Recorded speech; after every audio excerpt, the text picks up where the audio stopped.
Hello, everybody. My name is Angelo Duncan, and I am a development and communications associate at Women's Audio Mission. I am also an instructor in electronic music production, which is why I'm teaching this class today. And I use they, them pronouns. I'm a trans non-binary musician, performer, and songwriter with over 15 years of experience producing electronic music specifically, but I've been in and out of bands since I was a child. I've been doing music production since I was about 12. I mean, I wouldn't show anybody anything I did when I was 12, but that's when I started.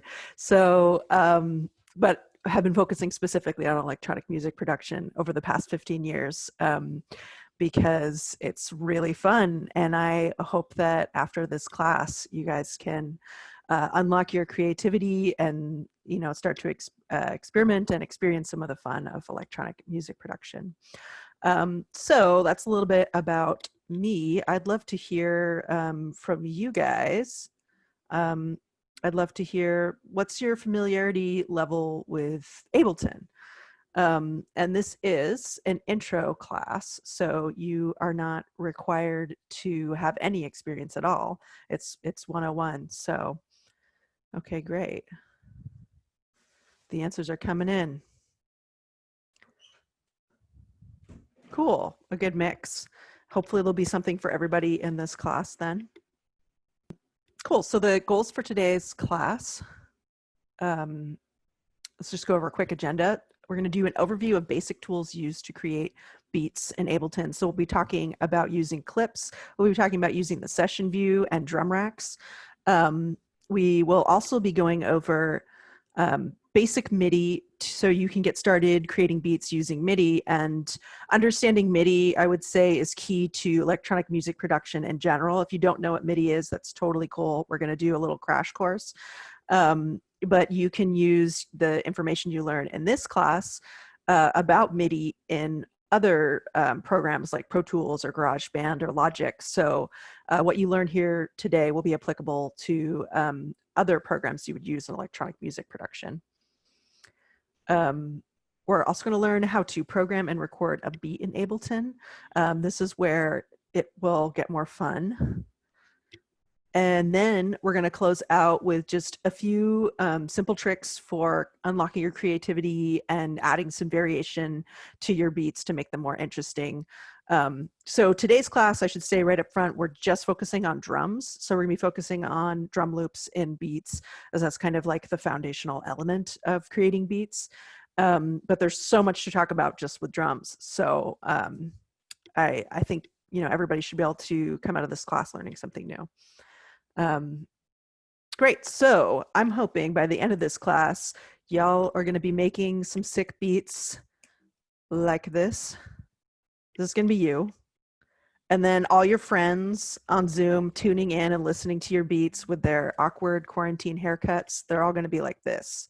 So that's my hope for this class today. And Zoom is a bit awkward. You can't get very much feedback. So I'm just going to assume you're riotously laughing. But if you're not, that's cool too. I'm not really a comedian. I'm an electronic musician. So let's get started and take a look at Ableton Live. So what is Live exactly? Live is a digital audio workstation, or DAW as it's called in the industry, which is a music sequencer that in this case is in the form of application software that can record, edit, or play back music. And note performance information. So you probably are familiar with some other DAWs out there, like the Pro Tools, GarageBand, Reason, Logic. If you use a different one than that, pop it in the chat just so that people can get familiar with what's out there. And, they all have different strengths and weaknesses. And I would say, one of Ableton's big strengths is it's a very powerful composition program. It's really good for the creative process, especially for electronic music genres, because it's loop-based. So it's used for composing, recording, editing, arranging, mixing, and it's used ubiquitously throughout all different types of electronic music genres. So anything from like hip hop to house, techno, drum and bass, electropop, you name it.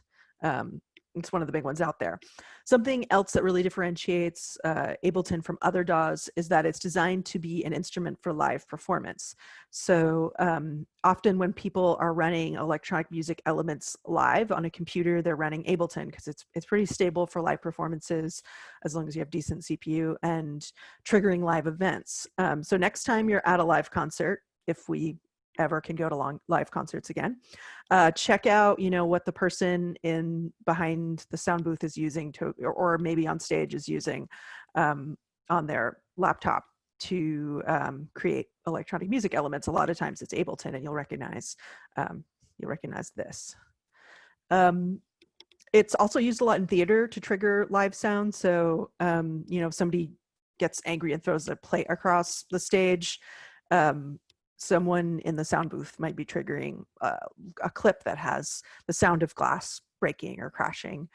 It's also used for DJing.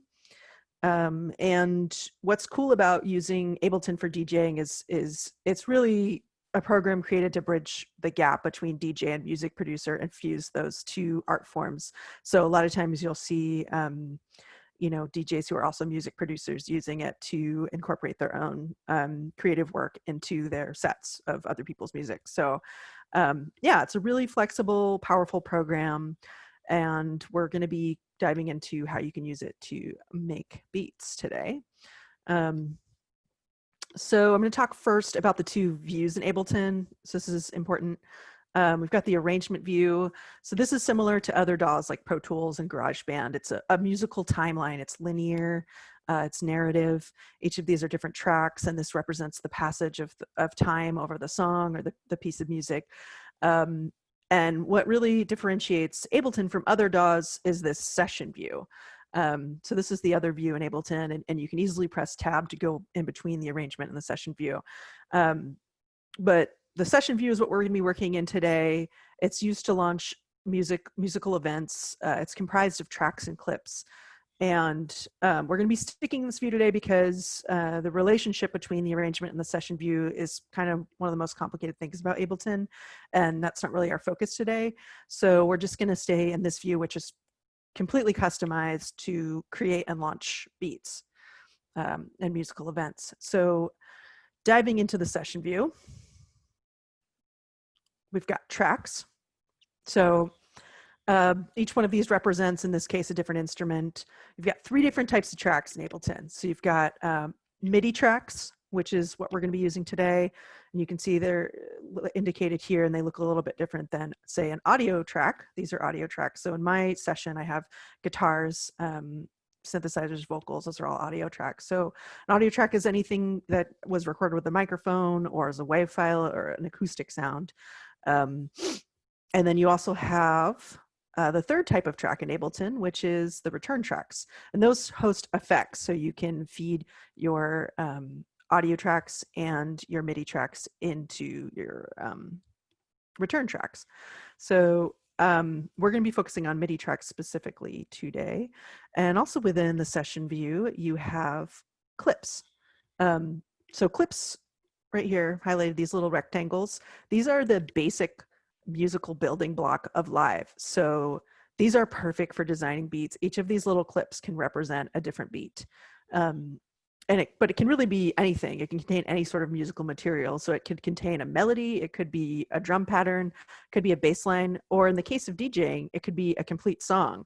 So, this track could be, your deck A, and this could be deck B, and you've got different songs going back and forth. And maybe over here, you've got, deck C, where you have your own like created production to go along with your DJ set. And you can record, launch, modify, or affect clips. There's a lot you can do with them, and we're going to be diving into that further. So up here, this is an example of a MIDI created drum loop or beat in Ableton. These little squares represent different MIDI notes. So you might be wondering, I keep talking about MIDI. What the heck is MIDI? It is stands for Musical Instrument Digital Interface. And it's basically a standardized digital communications language that allows electronic instruments, controllers, computers, and other devices to communicate with each other over a connected network. So that was a big mouthful. The most important thing you need to know is it's a digital communications language and it's standardized. And it can represent different musical parameters like pitch, tempo, dynamics, and much more. And today we're going to be using it to create beats. So how do we create MIDI? How do we get it into our computer? We can either program the MIDI data with our mouse or something else comparable to that, which I'll show you how to do, or we can use MIDI controllers to play the MIDI notes into the computer. MIDI controller it refers to any hardware or software that generates and transmits MIDI data. It's most often seen in keyboard form, like I've got one right here, just a little like 32 key one. But they can come in all different forms. They can come in a drum pad form. They can come in a MIDI guitar form, gloves, wearable MIDI devices like Imogen Heap. So the first step of getting MIDI into our computer is we either, perform it with our MIDI controller or we program it in there. And then what happens is that performance is recorded into digital messages, which is expressed through MIDI. So think of it as this is almost like the musical score that is recorded into your computer that you can then play back in different voices. And so the last step of the process is sending these digital messages to a MIDI device like a hardware synthesizer over here, or these software synthesizers built into your computer to create sound or music. In today's class, the MIDI device I'm going to be using is the drum rack. So it's like a drum kit, like a kind of like a drum sampler. But something that's really important to note is that MIDI does not contain any sound. MIDI is just digital messages. It's just data. You have to route it into a MIDI instrument or you won't hear anything. So if you're ever trying to make beats or trying to record software synths in your computer and you're not able to hear something coming out of a MIDI track, it's likely because you don't have an instrument assigned to it. And I'm going to show you how to do that in Ableton because it's super easy, but just like a note for troubleshooting. And if you're confused at all about MIDI right now, I think it's going to become much clearer and it's all going to click once we actually get into its application. All right, so let's get started making some beats. We are going to be using drum racks and kits to create our beats today. And the drum racks are a device rack specifically designed in Ableton to house and design drum kits. So think of it as just like a drum machine or a drum kit, but it's more powerful. I'll show you where you can find these in your program. Over here in the browser, you'll see we've got drums. You click on drums, and then it will open up this window where we've got drum hits, which are single shot samples, which we'll get into later, blank drum rack to create your own kit. And these are the presets that Ableton put together for us to use because they're just really nice people over there at Ableton.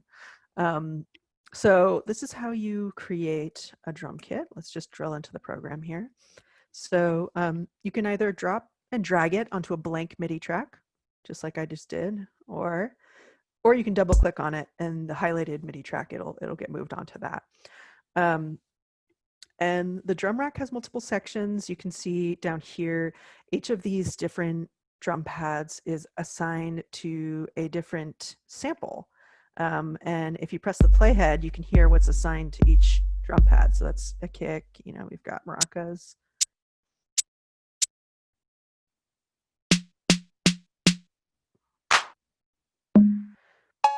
And then you can see that I have the kick, the 808 kick highlighted here, and its waveform appears over here. So if you click on a different pad, you can see what the rim shot looks like, the snare looks like, and you can actually go in and do some editing to the waveform as well, which we're not going to have time to get into that today, but just so you know. So remember clips, guys. I told you those were going to be super important. We're going to be using those now. You can see each of these is a blank clip. To create one that you can edit, all you have to do is double click on the clip.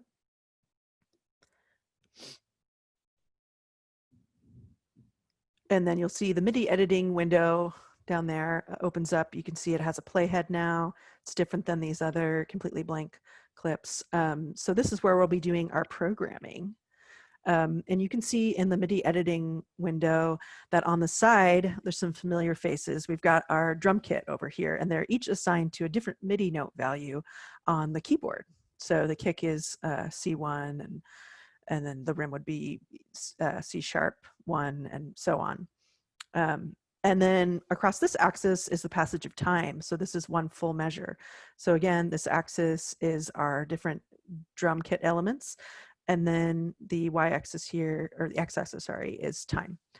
And then if I want to add in MIDI notes, I can just double click on these blank spaces. So right now I'm telling the computer I want a kick to happen on every beat of my measure. I can play my clip by pressing the playhead, and you can hear what I just programmed. And if I don't want to hear it anymore, I can press any blank square beneath that clip on the track, and it will stop. So I'm going to go ahead and add some more. Again, I'm double clicking. I'm going to add a snare on the 2 and the 4. It's super original. No one has ever done that before. It's only in every song ever. So I'm going to add a little clap there, and I'm going to add some hi-hat accents to kind of add a little momentum. So let's hear that. Again, I'm pressing the playhead.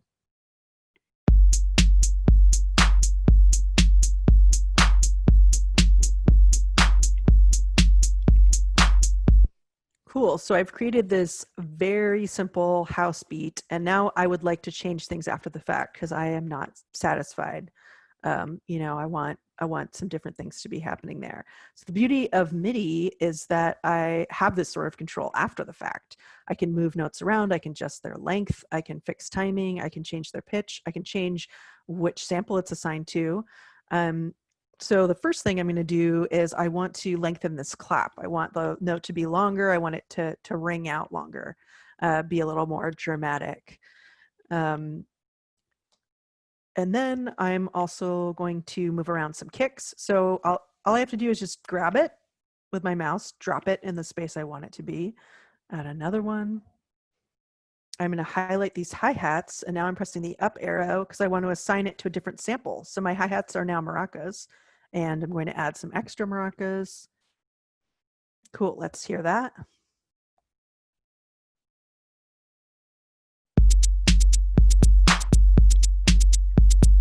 Okay, so it's getting a little more interesting.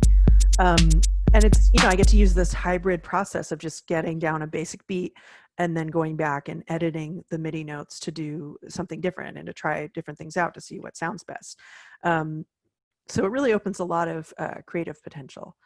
So I just programmed a very simple house beat, but where you might be saying, like, where do I even get started, like, with an idea for creating a beat? Well, there are certain standards of beats in each musical genre. And if you think of the difference between a house beat, like the one that I just created with the 4 on the floor, that's like constant, versus like the swing of a hip hop beat, I would say a good exercise is to try and learn how to replicate and create these different types of beats and rhythms. Even if you don't want to produce that kind of music, it can open up creative potentials in the genre of music that you do want to create. So listen, consume tons of different types of music you like, also music you don't like listen to pop music, what's popular, and pay attention to what works in the song, what doesn't work in the song with regards to the beat. Like, I'm sure you've all heard dance songs where there's like this big build up to this break, and then the break happens and it's just like weak sauce. And everyone's just kind of like, wow, that was really anticlimactic. So why was it anticlimactic? Like, do an autopsy on that drop. And find beats that you like, you know, visit your favorite producers, songs that you like by them, try and emulate their beats. A lot of times you can start by kind of getting inspired by someone else's, and then you can customize it and make it your own with a variation on it, which I think you can see that was just pretty easy with MIDI. Most importantly, just practice. A good thing to do is to maybe challenge yourself to make a beat in 15 minutes every day or every other day or even once a week. The time constraints really help with creating a container so that you don't sit and like tweak on the beat forever, and you get used to just kind of producing things more quickly and not being that emotionally attached to any particular idea. Then you will have this like folder of ideas to grab from in the future that maybe don't work on a song that you're working on now, but maybe in a year from now you're like, hey, what happens if I drop this beat under it? What happens? But let's, so you have a little stable to choose from. So I added a cool resource at the end of the presentation that's available on Ableton's site that teaches you how to create 9 different beats from 9 different genres. So that's a good way to get started if you're having a creative roadblock, or if you just want to learn like, hey, how do I make a reggaeton beat? How do I get that swing in a hip hop beat? And there's tons of videos on YouTube. So like you can probably look at you can look up your favorite producers on YouTube, and a lot of times they'll have tips for how they created their beats, or you can watch them deconstruct their own beats, which is really fun as well, and you can learn a lot. Cool. So let's take a moment and pause for some questions. Who's got questions for me? Hey, this is Adria. Mm-hmm. I'm just jumping in. It looks like so far I only noticed a couple questions, and some people have been jumping in the chat to answer, but I think everyone would love to hear your take on these. Sure. So one was, does Ableton Lite work just as good as regular Ableton? What is the difference? Um, and I don't know. So do you have any thoughts on that or Yeah. experience? Yeah. So Ableton Lite has less available instruments and devices than the standard and the suite version. And I believe you're limited to um, 8 tracks. So there's some limitations on Ableton Lite for sure. I mean, it really depends upon what kind of music you're going to be making. I mean, if you're doing like really stripped down like singer-songwriter stuff, or like singer-songwriter stuff with just like a drum beat, 8 tracks might be fine. But if you're doing something that really relies heavily on a lot of different software synths and tracks, and it's like a full band or something, you probably want to spring for the standard version. If you're a student, you can get a discount, I think, on all the versions. But yeah, Ableton Lite's definitely a good way to get started. There's just some limitations that may impact the kind of music and the kind of production and arrangements you're able to do. Awesome. And then another question was about where to download additional drum racks and kits, and if they're free. I did pop in the chat the link to just like the Ableton Packs page, but I don't Yeah. know if you have any other suggestions for like maybe external ones. Yeah, absolutely. So yeah, the Ableton Packs page is good. They always have free ones available there. You can also just Google. There's like tons of Ableton nerds who make, God bless them, who make the great packs that you can just download and use. I'm going to talk a little bit about samples, but you can build your own sample libraries. Just you can purchase them from different places. Like Gold Baby has some really good sample packs. Or if you have friends, or maybe people in this class right now have large sample libraries, you guys can you know trade samples that way. I've gotten, my sample library is comprised of stuff I've downloaded, free sample packs off the internet, uh, my friends' libraries, and high quality drum samples that I've purchased from different brands. Like I said, Gold Baby has some good ones. I like Sennheiser. They have like a lot of throwback ones. Like they have some really great 80s kits. I don't know.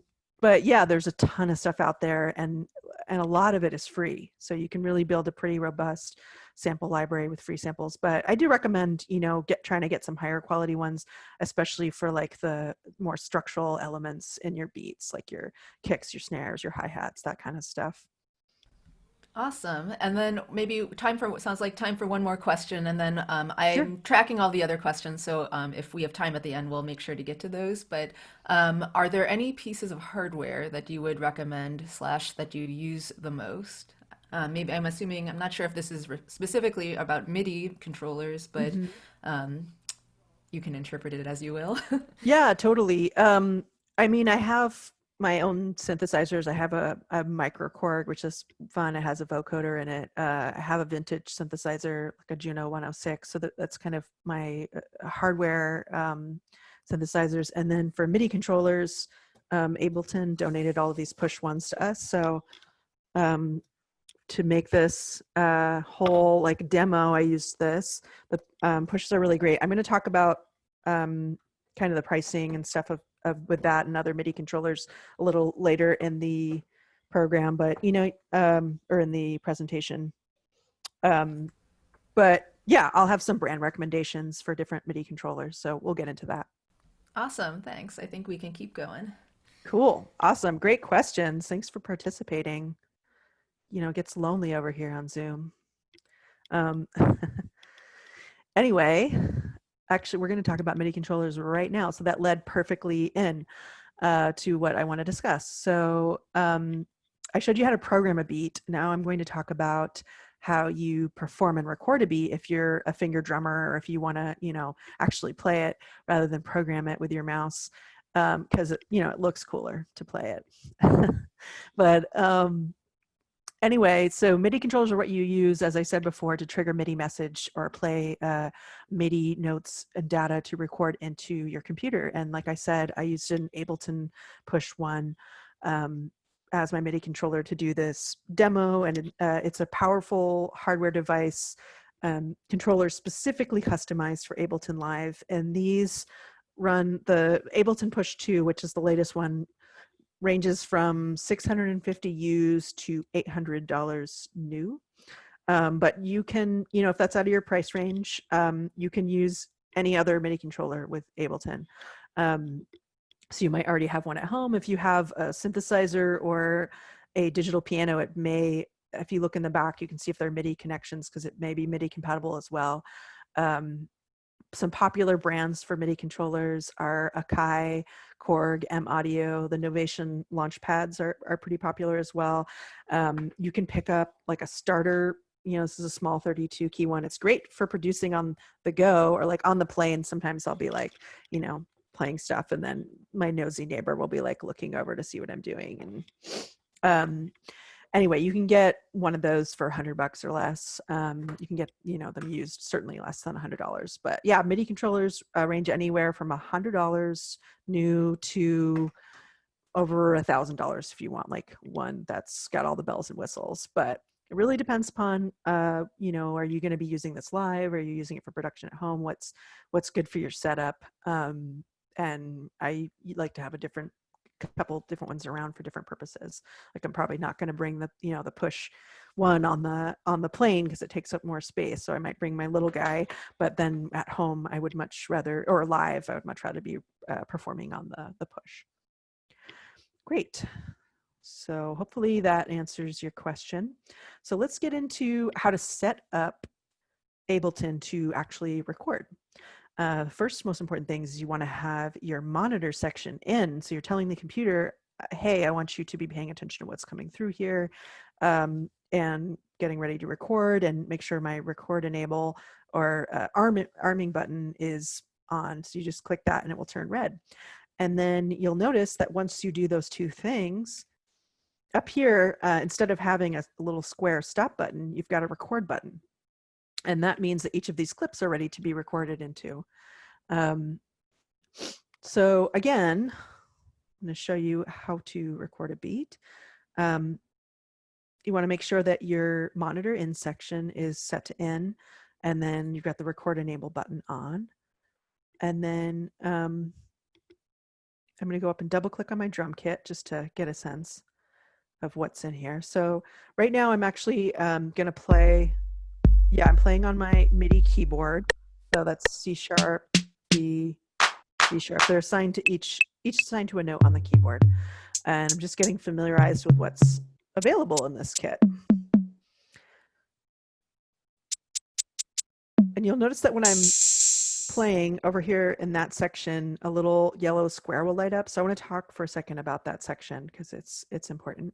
That's called the pad overview section. And basically the gray highlighted boxes over here in that section, those correspond to these 16 drum pads that we've got in our drum machine right now. And each of these are assigned to a MIDI note, as I said. So that's C1, C sharp, D, D sharp, 1. But you'll notice there's all of these other pads above and below, and those are empty pads. So you could put more samples into those. You can see now the little yellow square on the left on the pad overview section is actually hitting all of these blank pads. So sometimes what you won't be able to hear, you'll start playing your MIDI controller and you'll be like, what the heck? How come it's not playing my drum samples?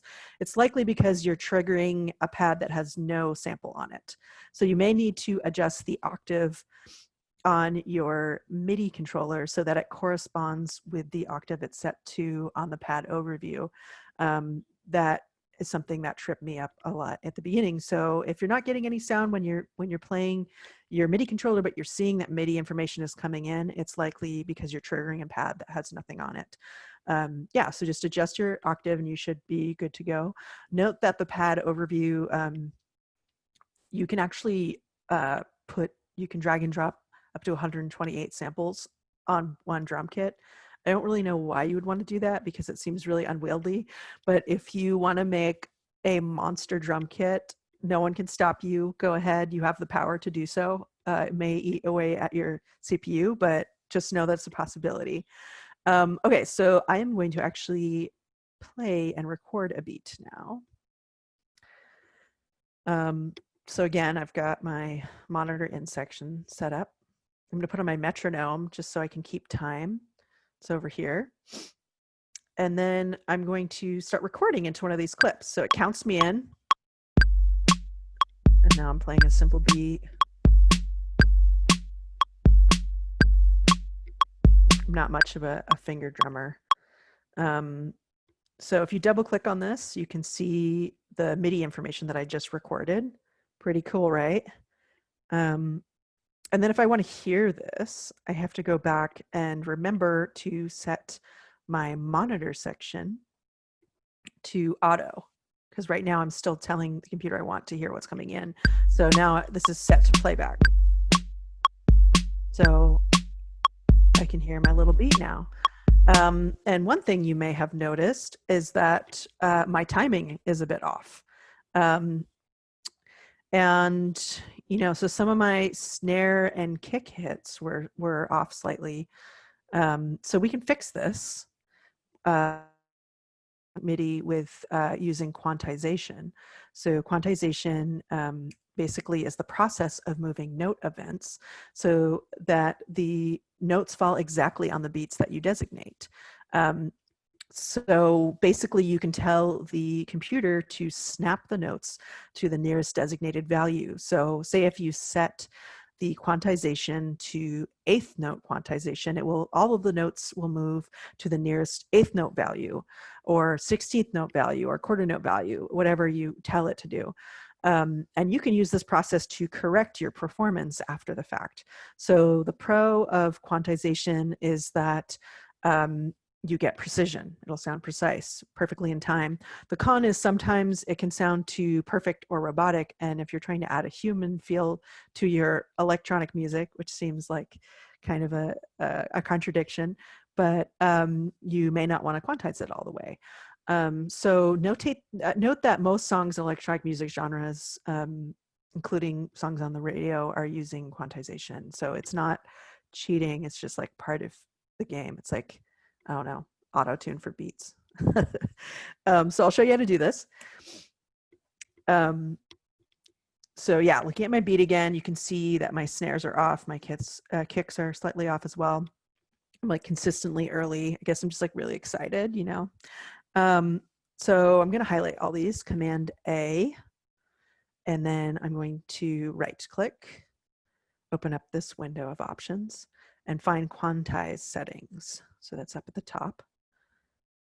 And you'll see right now that it says quantized to a 16th note. So that's the volume it kind of defaults to, but you could set it to any of those other note values. But this looks good to me, so I'm going to go ahead and say okay. And you can see all of my notes snap to the nearest 16th note. And now when we play it, dang, I'm such a good drummer. Wow. Amazing. Never make mistakes. Yeah, so that's how you would quantize it perfectly. But say I want to only partially quantize it to retain some of the human quality, i.e. timing errors and mistakes in my beat. I can go up to quantize settings again, and I can drag the amount of quantization down. So let's take it down to like 45%. So you'll see it only nudges them slightly, so they're closer to where they should be, but they're not 100% perfect and locked in like a robot. So it's a subtle difference, but it can add a more human quality to your beats. And, you know, I'd love to hear in the chat from you guys what kind of beats and music you're interested in producing. If you are interested in producing types of genres that have more of a swing to them, let's say hip hop, you can also turn off the grid. You can go off the grid. You can go crazy. Here, I'll show you how to do that. So this is the way you can manually move them.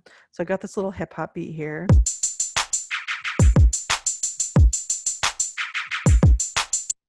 And then if I go down to my MIDI editing window and I right click again, I can turn off the fixed grid. And then I can grab any of these notes and drag them slightly ahead of the beat. Like a lot of times in hip hop, the snare or the claps are a little bit ahead of the 2 and the 4. I can go ahead and shorten this, and it won't snap to a particular length because it's not set to the grid. I'll pull that over. It's a subtle difference, but you can feel it. And if you are, you know, interested in hip hop specifically, probably a lot of your favorite producers are producing beats with swing in them that aren't like perfectly robotic, like house music or something. So that's how you go off the grid. Another way you can add some variation and more of a human quality is through playing with the velocity of your MIDI notes. So this is another important element to using MIDI that we haven't discussed yet. So the velocity values are located beneath each MIDI note value, like these little kind of like flower stems. Let's take a closer look at that. So velocity is how forcefully and rapidly a note was played. So the most common way it manifests is in the form of dynamics or volume. The velocity value goes from 1 to 127, really covering the range from a practically inaudible note to the loudest possible maximum note level, which would be 127. So the higher the value, the louder the sound in the case of dynamics. But please note that velocity can be used to control other factors such as like timbre with string instruments and whatnot, but we don't have time to get into that today. But just know that velocity is some powerful stuff. So this is how you would edit your velocity of your MIDI after the fact. So each of these you can just grab onto one of the stems and drag it down if you want to make it quieter, or drag it up if you want to make it louder.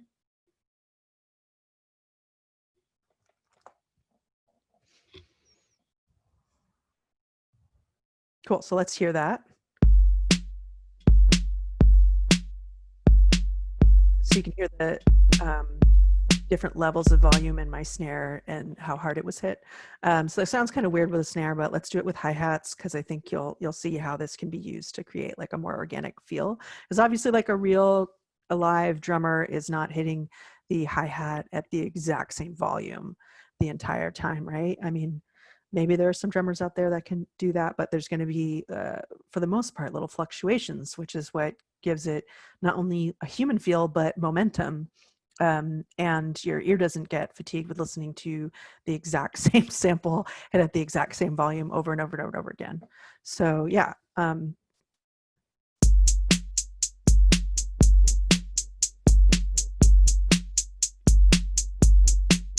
Cool. So yeah, you can hear the little variation there. And it does add a little bit of more human quality, and you can get, you know, you can really tweak out on that for a while. So let's talk about, we've been working with these Ableton presets, but what if you want to create your own drum rack? Well, you can do that. You've got the power. You can easily drag and drop samples into a drum rack to create your own custom kit and then save it. So like I was talking about, I have a huge sample library. I mostly create my own kits, or maybe I'll start with something that's a preset and add my own sounds into it. And I would say one thing that's key to electronic music production is that, and what distinguishes like better production from like less interesting production is how well you combine your sounds together. So you want to think about choosing sounds that go well together, that aren't competing for the exact same frequency space in your drum kit, or that aren't going to clash or overshadow other elements in your kit. Or your song. So I'll show you how to do this. So back in the drums folder, you can just drag and drop a blank drum rack. And then you've got all these blank pads here that are assigned to MIDI note values. And then just for the sake of ease, I'm going to use the drum samples in Ableton. So I'm opening up the drum hits folder. And these are all single shot samples. So if I open the kick, there's like a million kicks to choose from in there. Go ahead and just drag a 90s kick. You can hear that. Okay, cool. That works for our purposes right now. And then I'm going to choose a clap.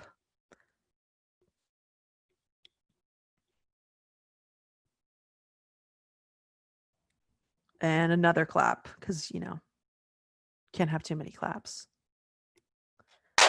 Let's hear those. And I'm not gonna be too picky. I'm just kind of doing this quickly. And let's grab a hi-hat. And so it's really easy. And I could load this drum kit with anything. You know, I could make a drum kit completely made of like bodily sounds, like a heartbeat as the kick, and, you know, a hand clap as the snare or whatever, or like a cough as a hi-hat, you know. Or you could put animal sounds, really anything you record on your iPhone. It doesn't have to be drums, but in this case, that's what we're doing. So I'm going to go ahead and program another beat.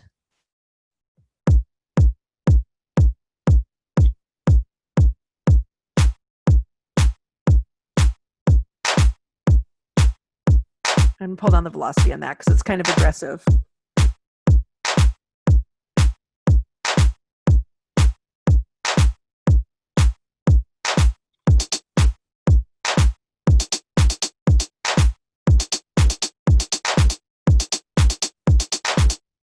And then I'm going to go ahead and edit some of these hi-hats velocity as well.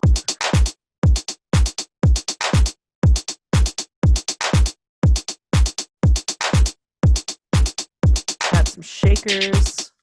Big fan of shakers.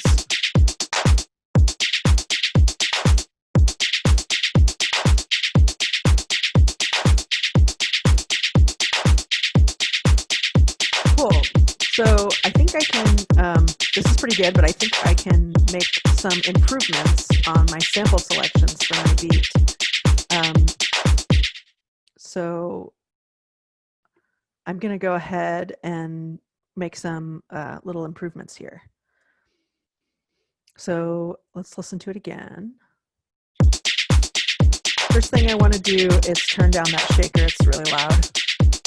Like, I love it, but you know, it's not the star of the show, really. The kick and the clap are. So I'm going to pull down the hi-hat as well.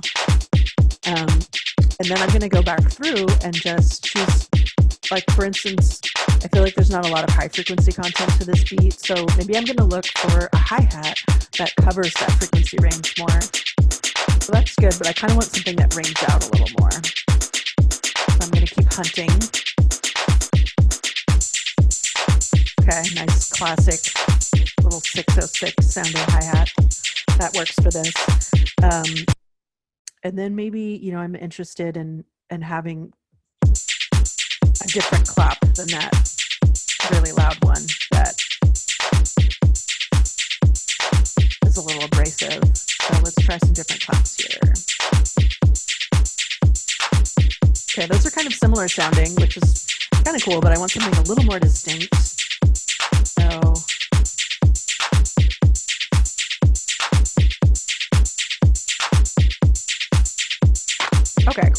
they're like a little, they gel together a little bit more. One is like a lower frequency than the other, but they're not, you know, competing for the exact same space. So, okay, say I just spent hours and hours choosing the perfect sounds for my drum kit, and I'm like, this drum kit is so sick, I want to send it to my grandma. I want to use it in every song I ever make for the rest of my life. I want to pass it on to my grandchildren as like a family heirloom.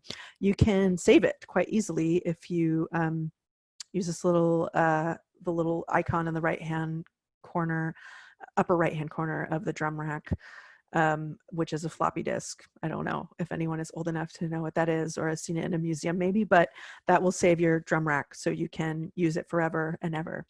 I'm just gonna do a little time check.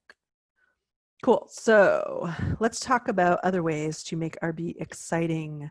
For starters, this beat's only like one measure long right now.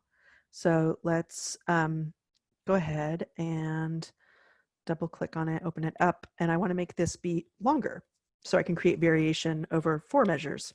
So you can go over to the length section down here, and I'm going to click on it and do 4 measures.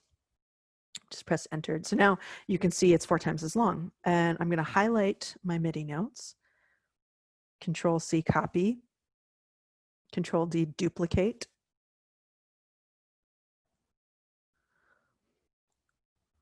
and drag it to the beginning of the measure. Cool. Great. So now it is 4 times as long.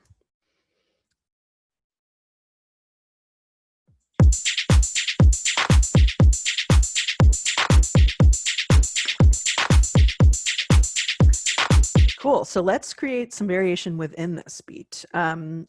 But before I think about adding more, I usually think about taking out elements, because that can sometimes be more dramatic than adding stuff. So I'm gonna go ahead and take out some claps, take out some kicks.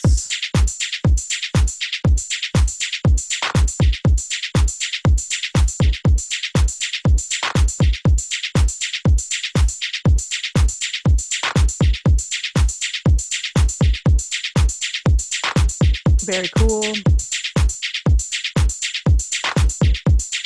And another thing I'm going to do is I'm going to add a little drum fill just at the end. You'll find, especially like in this genre of music, like every 4 measures or every 8 measures, there'll be like a little fill at the end. So I just added a little clap fill.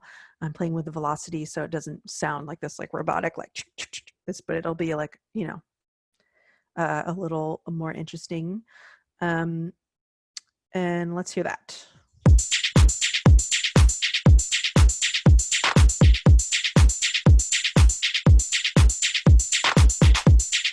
Cool.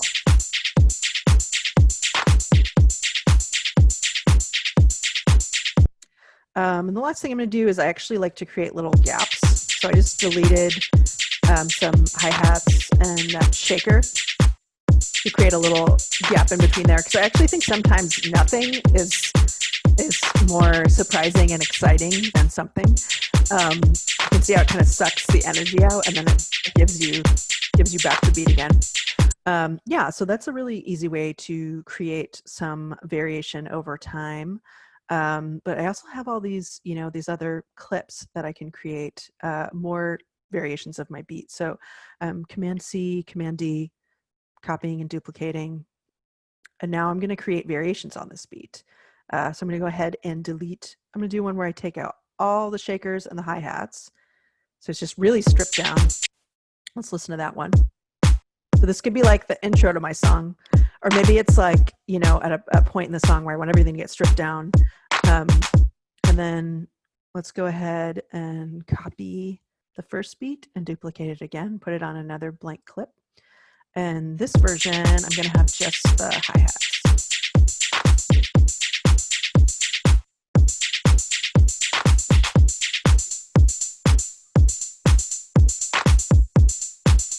And I'm going to add some hi-hats back in where there was the gap, because I don't want to overuse that.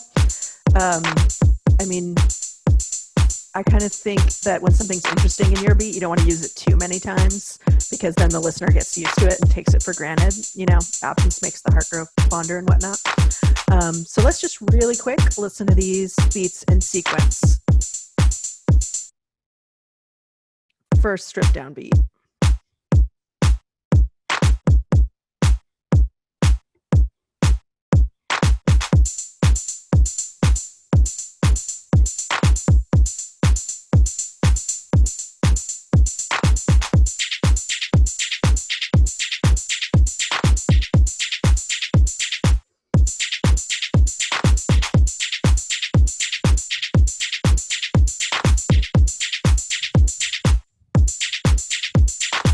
Cool. And those could honestly be the only 3 beats I used the whole entire song. I mean, I think you know, you can make it more interesting than that, go back and edit little pieces, but there are a lot of songs that are just like that. So that's how you would get started making variations just from one beat. And I think I'm at time now. So I think Christina has some announcements for you. So, Adria, I think that you have some questions from the chat for Angelo. Oh yes, sorry about that. Yeah, so one really good question. It sounds like some of the questions have kind of been answered a little bit in the chat, but one I really wanted to call out was, can you talk about file organization slash searchability and not getting lost in the bazillions of samples? So kind of just like file management and organization within Ableton. Yeah. So I would say file management is my weakness. But I would say, so my sample library, half of it is not organized and the other half is set up like in like sounds. So, or kits that went together. Another bonus to buying the prepackaged kits or the sample libraries is a lot of times, you know, they'll come in their own specific drum kits and there's sounds that already sound good together. Or the whole kit, like things will kind of work well together. But yeah, I like, you know, will every once in a while take the time to go through my samples and organize them, like put all my like congas here and, you know, or like I'll have stuff that are, you know, like is for house music versus like a more hip hop sound, you know, versus like more like glitchy kind of industrial sounding samples, and organize them like that. I would say an important thing anytime you're dragging and dropping your own samples or wave files or music into Ableton is to go into where you save and make sure you collect all and save, because that's going to collect all your samples and save it within the project folder. And Ableton actually has a really cool function too, where if you're missing some files because of poor file management, an orange banner will appear at the bottom of the program that'll say, hey, media files are missing. And you can look at the window on the right-hand side and it'll show you which files are missing. And you can search, you can drill down into folders and search for that sample and it will automatically look for that. So it kind of helps you with file management, but I would say go into the save section, collect all and save is really important for saving all your samples in your session and making sure that they're in that project folder. Awesome. And then there was a question from a while back about just like how to hook up your controller to Ableton. I don't know if you want to just speak to kind of like the different ways that MIDI controllers can connect to your Yeah, computer. totally. That's a great question. So like this one and the push, they just come with a USB cable. I'm like trying to show you guys, but it's like a ghost cable. But yeah, you can see it now. Yeah, so you just this like has micro USB on one side, and then you just plug the USB into your computer, and it should automatically recognize it. If it doesn't, you can go into your MIDI settings, which is under preferences, and search for the controller, or like add it manually. And you know, the push is just plug and play too. If you have a it's a little more complicated if you have like a digital piano or a synthesizer that's not its primary purpose isn't a MIDI controller. Then you would have to use a MIDI cable. I don't have one right in front of me, but like, can I show you guys? So much of all of the new MIDI controllers you would buy like aren't going to connect this way, but basically you'd have to connect the in and the out of your MIDI controller to a MIDI interface. And you can find like this is an audio interface here. This one is not MIDI compatible, but they have small ones like this, and they'll have like MIDI connections in the back, and that will translate your the signals from your like digital piano into MIDI to go into the computer. And you know, that's something you can like there's a lot of videos on YouTube that show you exactly how to do that. But like your MIDI in would be connected to the MIDI out of this, and it just has MIDI. It'll send MIDI back and forth. Yeah, so you need a MIDI interface if you're using like a digital piano or a synthesizer, and if you have a MIDI controller, they're all going to be USB.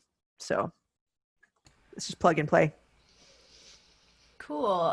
Maybe a couple more questions. Can you save your Ableton stuff into the iCloud? Maybe assuming, like, I guess question about like Ableton sessions in the cloud. Yeah. Yes, you can definitely do that.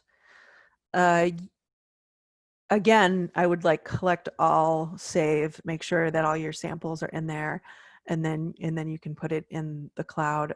Still though, if you're using like virtual instruments or software synths that are not built into Ableton, so like for instance, I have like the Contact Complete sound library.